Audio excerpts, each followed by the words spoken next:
Long ago, in the heart of a vast savanna, there lived a cunning serpent named Nyoka. Nyoka was no ordinary serpent. He was known to possess great wisdom, but with his wisdom came an insatiable hunger for power. One season, a terrible drought gripped the land.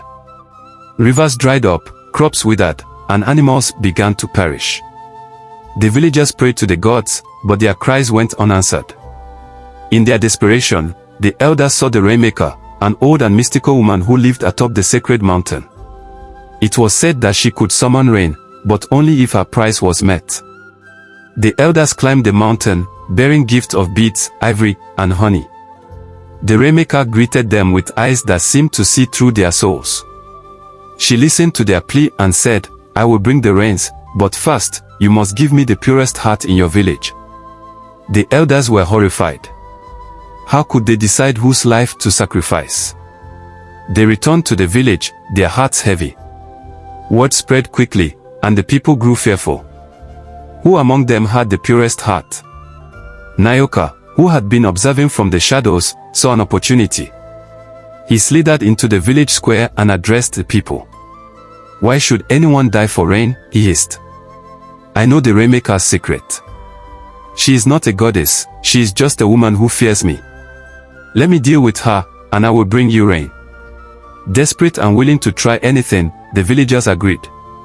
Nyoka made his way up the sacred mountain, his scales glinting under the scorching sun. When he reached the Rainmaker's hut, she was waiting for him. "So, the serpent comes," she said calmly. "Do you think you can outwit me?" Nyoka called himself and smiled. "I do not need to outwit you, old woman. I will strike, and the rain will be mine to command." The Rainmaker laughed, a deep and knowing sound. "You are wise, Nyoka, but your wisdom blinds you to the truth. The rain cannot be commanded by greed."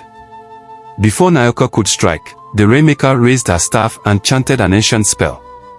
The skies darkened, and thunder rumbled. But instead of rain, fire poured from the heavens, engulfing Nyoka. The villagers watched from below as the mountain erupted in flames. When the fire subsided, the Rainmaker descended, her face weary but resolute. "I asked for the purest heart not for sacrifice, but to remind you of what you have forgotten," she told the villagers. Rain falls when hearts are pure, and the land is tended with care, not greed. The Rainmaker left, and soon, the skies opened, releasing a downpour that quenched the earth's thirst. From that day forward, the villagers worked together to nurture the land and each other. They learned that the purest heart wasn't one person's alone, it was the collective love and unity of the community. And as for Nyoka, his charred scales turned black, and he became the first black mamba, a reminder of how greed and cunning without compassion lead to one's downfall.